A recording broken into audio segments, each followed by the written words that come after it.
श्री लंका में security force आधी रात उस मकाम पर पहुंची जहां दारुल हुकूमत कोलंबो में सदारती महल के करीब मुजाहिरीन गुज़िश्ता 104 दिनों से कैंप लगाकर हुकूमत के खिलाफ मुजाहरा कर रहे हैं।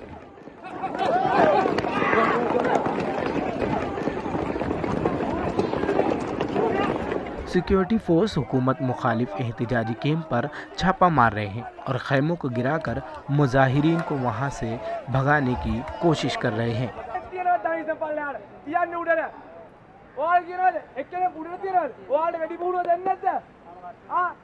एहतिजाज के मुंतज़मीन ने बताया कि फोर्स की इस कार्रवाई में कम अज़ कम 50 मुजाहिरीन जख्मी हुए हैं, जिनमें कुछ सहाफ़ी भी शामिल हैं।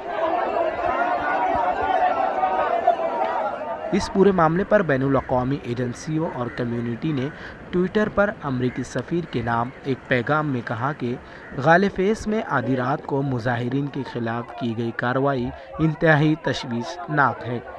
हम इंतज़ामिया से अपील करते हैं कि वो तहम्मुल का मुज़ाहरा करें और इस कार्रवाई में ज़ख्मी होने वालों को जल्द अज़ जल्द तिब्बी इमदाद फराहम करें।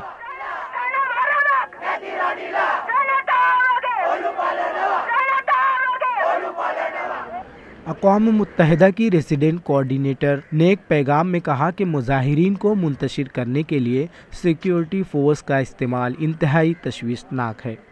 इंसानी हुकूक के कारकुनों और सहाफ़ियों को एहतिजाज पर नज़र रखने का हक़ है और इनके काम में रुकावट नहीं होनी चाहिए।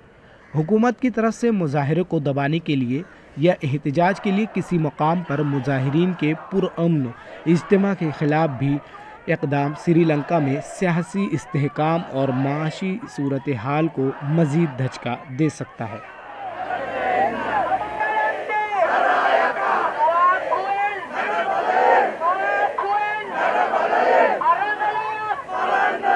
श्रीलंका की बार एसोसिएशन ने भी आधी रात को मुजाहिरीन के खिलाफ फौजी कार्रवाई पर कड़ी तनकीद की है।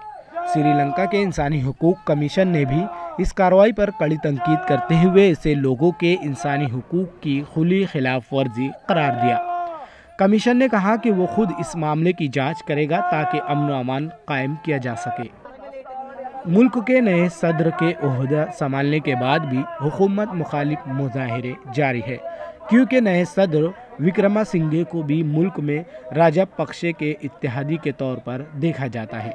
Bureau report, ETV Bharat.